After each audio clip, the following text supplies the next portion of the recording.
fantastic racing and that thrilling finish to close out the regular season at Daytona, that was absolutely awesome.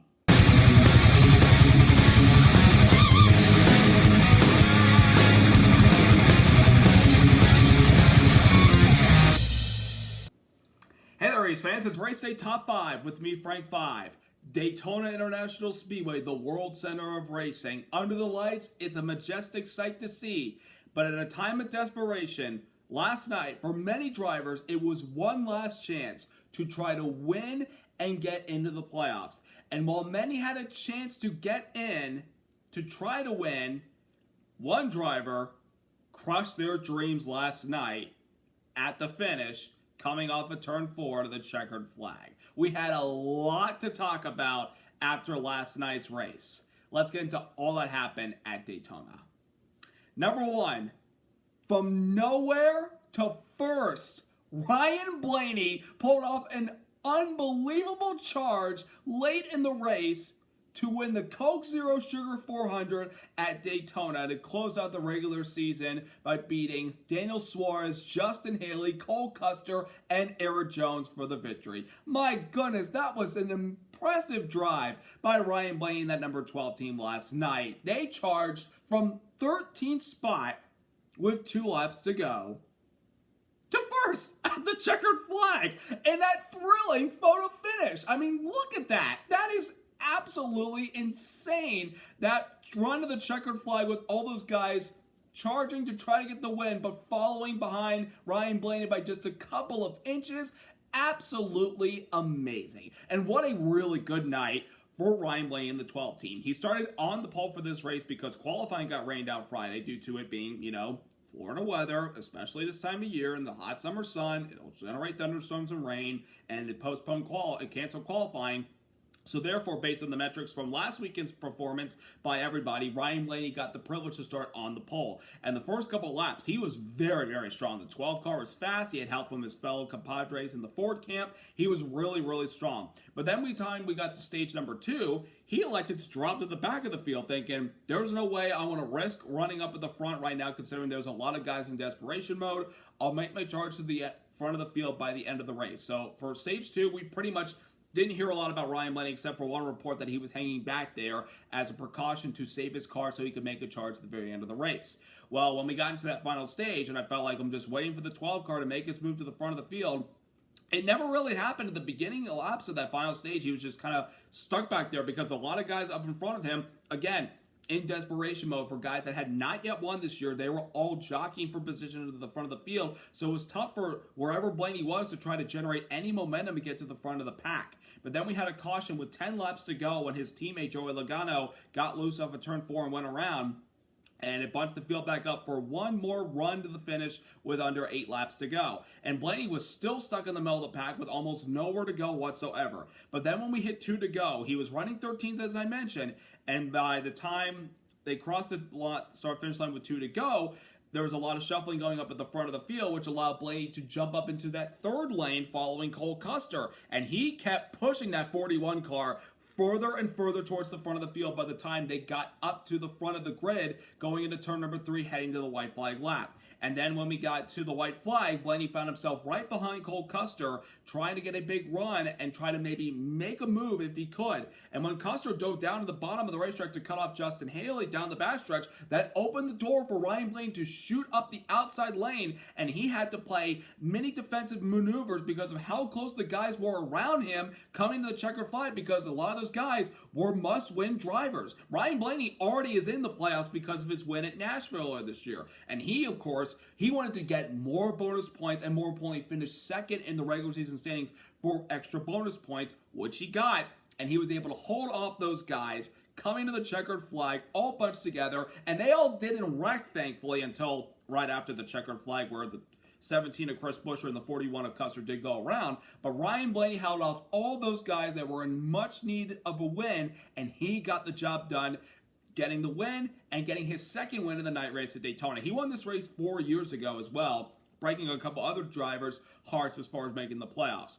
I wouldn't call Ryan Blaney necessarily a heartbreaker, But honestly, he was a dream crusher last night for a lot of these guys that needed to win. But a mighty impressive drive from the 12th car. I mean, I could not believe he could go from 13th all the way up to first in those last 2 laps of the race. But this also goes to show how good of a drafter on these super speedways that Ryan Blaney has been. When luck is on his side, of course, because there have been times where he's had chances to win, but there are circumstances that, due to him out of his control, he gets caught up in unfortunate wrecks that might not be his fault really at all. He never really makes mistakes on these super speedways at Daytona, Talladega, or now Atlanta. But last night, he was smart from being up at the front of the field early on, then drifting to the back and just hanging out for the middle part of the race.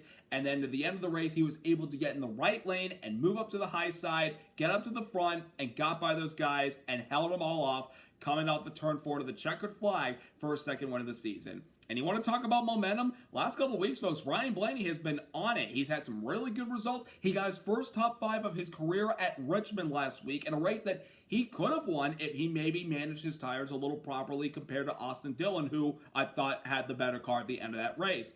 But he made up for that last night with that win and a sterling performance by that 12 team. There's no doubt in my mind that the 2023 champ, he is going to be a threat now that we're getting ready to start the playoffs. If he can carry the momentum from this win in Daytona to maybe winning next weekend's opener of the round of 16, folks, Ryan Blaney is on a mission. But a great job by Ryan Blaney and the 12 team last night. A phenomenal performance to charge from 13th to 1st to win at Daytona.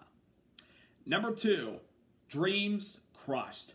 While Ryan Blaney scored the win, 4 guys right behind him in must-win situations had their dreams of making the playoffs crushed right in front of their windshields. Absolutely heartbreaking for 4 guys that needed to win to get in.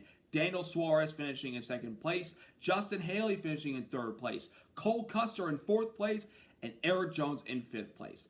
But these guys gave it their best. Starting first with Daniel Suarez, who we all know is leaving Trackhouse Racing at the end of the season. Of course, major news dropped right before the Cup race at Daytona last night, which I'll talk about towards the end of the video. But Daniel Suarez knew that he needed to win this race so he could get one more run at the playoffs for Trackhouse Racing before he departs for whatever he's going to be doing in 2026. But last night, he had a very good race car in the Coca-Cola Chevrolet. Ran up at the front early on, then drifted to the back, dodged a couple of incidents in the early part of the first stage, just kind of rode around in stage number 2. And I feel like Ryan Blaney, he was stuck middle of the pack towards the end of the race with really nowhere to go until we started seeing those guys jockeying up to the front of the field. He actually followed Ryan Blaney and Cole Custer up that high line, the 3rd lane, on the final 2 laps of the race, but Suarez couldn't generate any momentum from behind from the pushes that he was getting to try to get by the 12 car of Ryan Blaney. And I know Suarez is definitely heartbroken because he would have loved to have been in the playoffs in his last year with this team,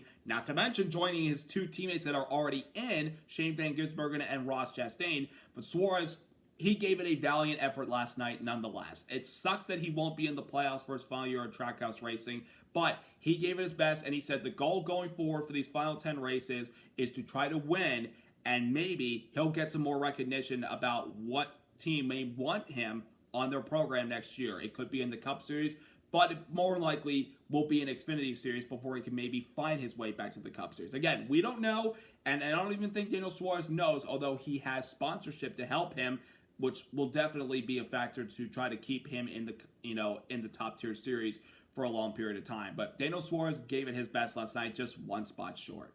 Then we go to Justin Haley, who's been in the news recently as far as his job security with this race car, the Spire number 7 car, because we've seen some sterling performances this year from Carson Hocevar, who's had a relatively solid season, and Michael McDowell, his first year as the veteran of this team now, he had a really good season. Justin Haley has been pretty disappointing this season, and there are reports that if he doesn't perform towards the end of the season, he could be out the door of Spire by the end of the season. But last night's performance, he did a very good job and had a chance to try to win the race. And he dodged a big bullet in the first stage when he dodged a big wreck of the Tri-Oval. He snuck through it with no damage whatsoever, keeping him in the game. And that Spire 7 car, he ran well all race last night in the top 5, top 10. Got to work with his teammate Michael McDowell, who Haley also knew was in a must-win situation like him.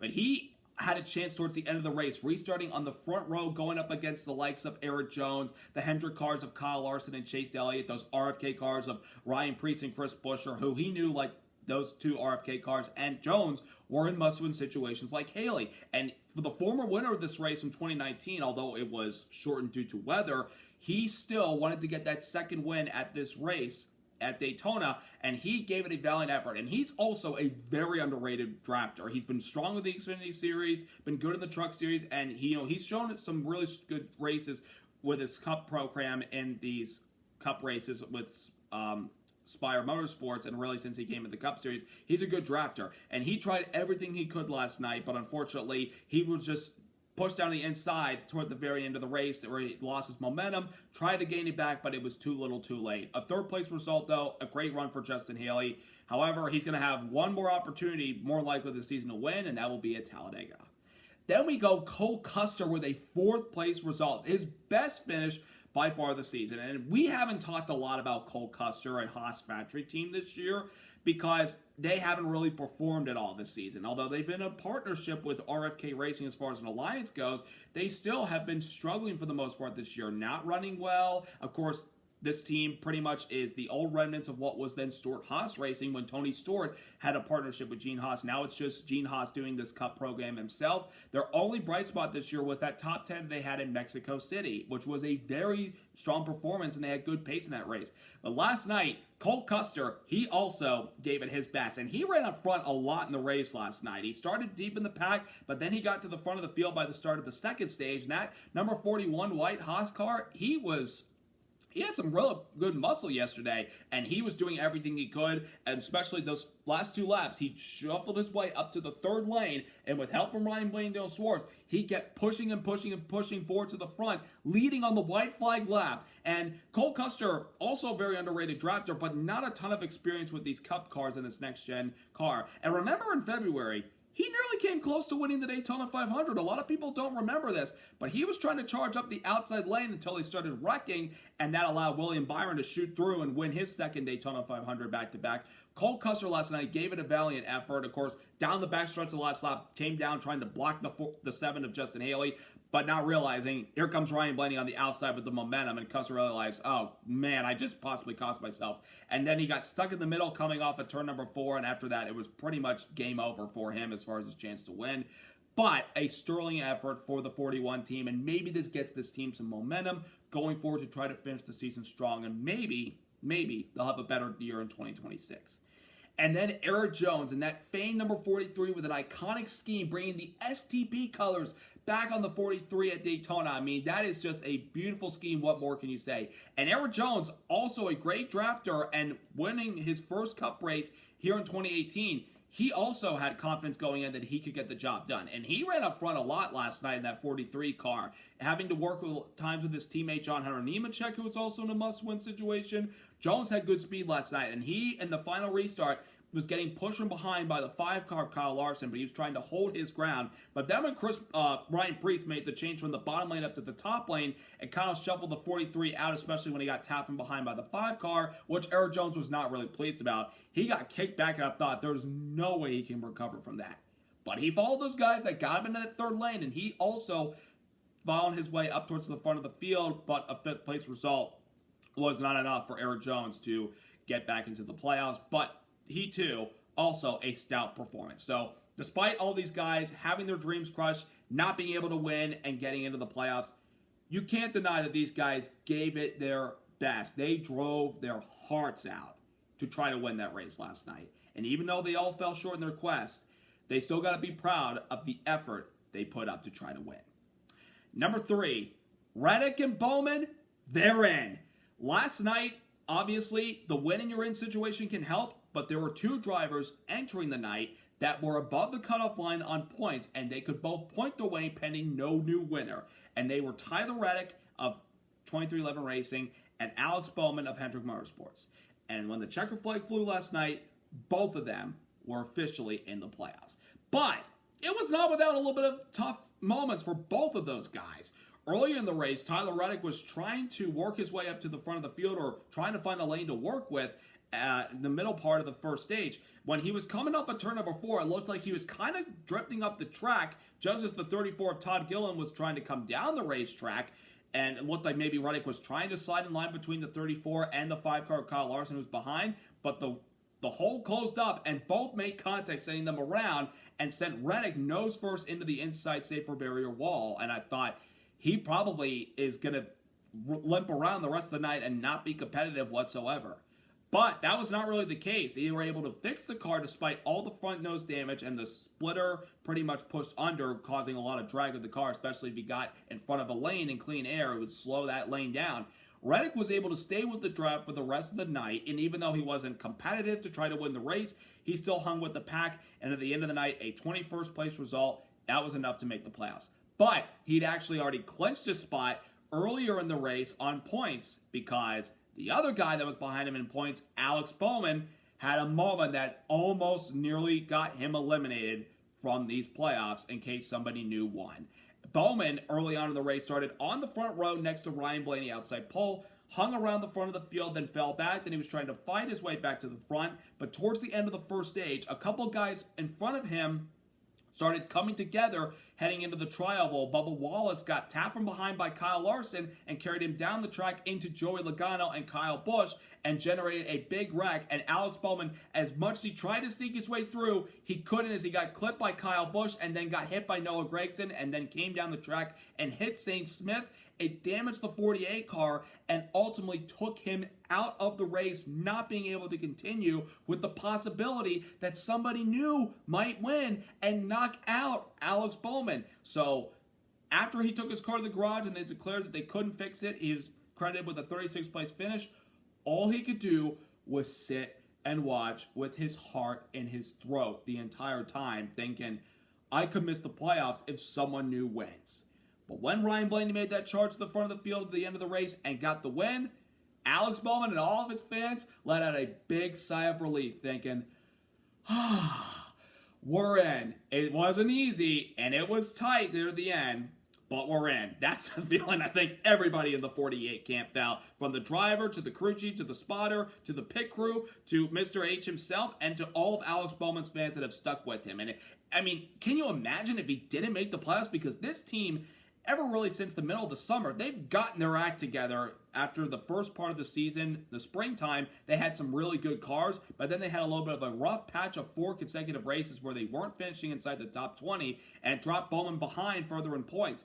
But then the Mexico City race, they were able to start getting back on a roll with some solid results. And, the second place finish he had at Richmond last week was strong. Very impressive performance. Can you imagine him not making the playoffs last night because someone new wins? And he's top 10 in the points, for crying out loud. But thankfully, there was no new winner, and Alex Bowman, he makes it to the playoffs, as well as Tyler Reddick in the 45. Alex Bowman did say, I owe Ryan Blaney a ton of beers. I think Ryan Blaney joke said, Alex, you owe me 7 million beers. 7 million beers. Some party that would be, but regardless of the situation, Tyler Reddick and Alex Bowman came into the night above the cutoff line, thinking that either one of them could fall out of the playoffs at the end of the night. Both of them remain above the cutoff, and they're going playoff racing starting next weekend. Number 4, Logano loses out late. Like Ryan Blaney last night, Joey Logano had one fast hot rod in that number 22 car. Worked with his teammate early on in the race, got caught up in that incident in the tri-oval, but didn't suffer too much damage, just a slight dent to the right front fender. But the 22 team was able to fix it, and Logano carried on the rest of the night, having a very strong horse. And the final stage, it looked like he was going to be the guy to beat. He was able to control the lanes. Sometimes he would lose the lead late, and then he would get it back about a lap later. That 22 car was one strong horse. But with 10 laps to go coming off of turn 4, Logano was trying to block those lanes. He had Eric Jones right behind him, and not touching him, Eric Jones did not make contact with the 22 at all. The air that Eric Jones had coming from behind with the run took the air off the rear of the 22, sending Logano around and spinning out of contention for the win late. Very, very unfortunate for Logano, who had such a really strong race car, and a guy that, finally had some good luck going after a really solid performance last weekend at Richmond, coming from dead last to finishing in 4th spot. And it seemed like last night he could have a chance to get his second win of the season and give the defending Cup champion some momentum for a guy that's really had some tough luck this season despite their win early in the season at Texas. It definitely sucked to see Logano kind of, lose out there at the end of the race with the spin, and fortunately got stuck in the grass and he fell locked down and completely fell out of contention. But the strength they showed last night, they got to be proud of that. Leading those laps, being up front, and they can at least, be happy that their teammate Ryan Blaney won the race.